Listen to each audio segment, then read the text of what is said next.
Mark, let me first ask you what you think is the signature piece of this turnaround that you've engineered.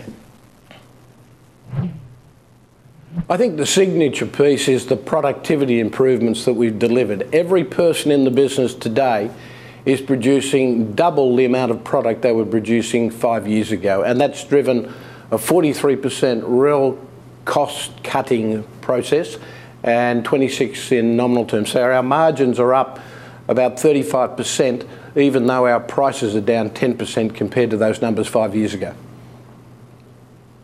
Let me ask about, I'm seeing so many companies out today, Mark, giving money back to shareholders, raising dividends. You're one of the few big diversified mining companies not to have launched a share buyback program. You probably wouldn't even have thought about it before you started cutting debt the way you have, but you've done such a good job there. When are investors going to see that in terms of a share buyback?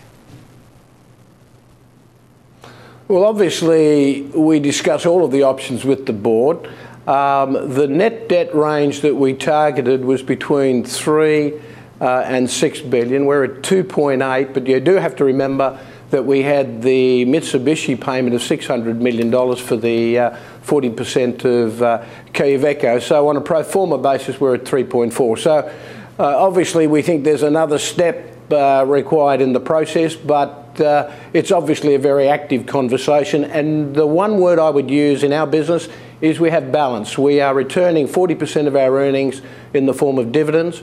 We've got a growth profile that looks highly attractive even in today's commodity prices. So returning or delivering value for shareholders, both in terms of performance improvement, again, the best performing major in the last 3 years, and through straight returns to shareholders, is a balance we'd like to keep in the portfolio. So we think we offer something very different for shareholders. Would you, if you considered this, would it be in terms of a special dividend? Would a share buyback make more sense because it's a huge discussion right now? I mean, how would you prefer to return money to shareholders when you get there?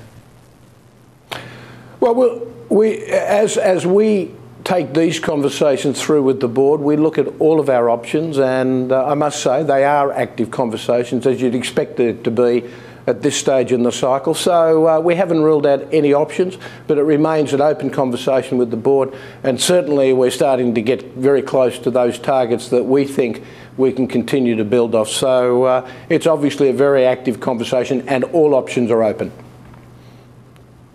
All right, let me move on to Minas a big new iron ore project that you've got there in Brazil, close to where the dam disaster was last month. Have you been affected at all? Have your expansion plans been affected at all by the disaster? No, I'd like to make the point we recommissioned in December as we forecast we would. The last 2 months we've run up to our target rate, so our forecast for the year looks good. On the tailings dam, our tailings dam construction is technically very different. When people talk about an upstream dam where we've seen the 2 failures in Brazil, the next level up is called a downstream construction. We're another level up again, which is an engineered structure to contain water. So we don't believe the technical issues are anything that will be drawn across to us in terms of comparison. So we think we're in a very different place. Do you have any representatives going to a meeting in Miami today? There's a meeting there of mining CEOs to try and come up with solutions for this kind of issue. Not today. I know next week there are Monday. Sorry, Monday. Yeah, I will be involved in. Yeah. So from our point of view, there has been talk of an independent body. Look, in our operations, we have a number of independent checks. We've got what we call a competent person on site that has geotechnical experience. We then have an engineer of record who is an independent that helps us with design.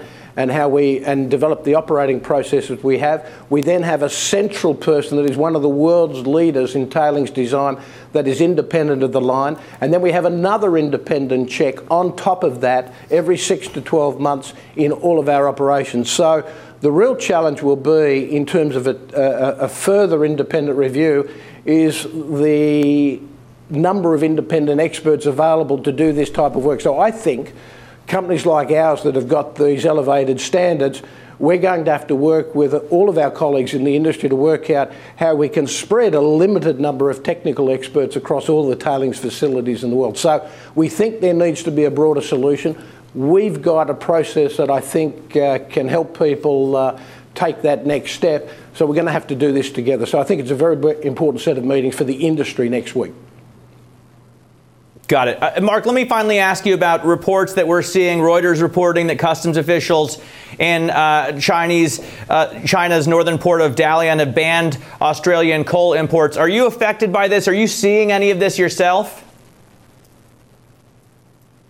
No, our coal is moving through with no problems. We've checked with our Shanghai office and they tell us that the reports aren't technically correct. There doesn't appear to be a ban, but we're trying to make sure we understand what it is. But at this stage, we haven't been affected.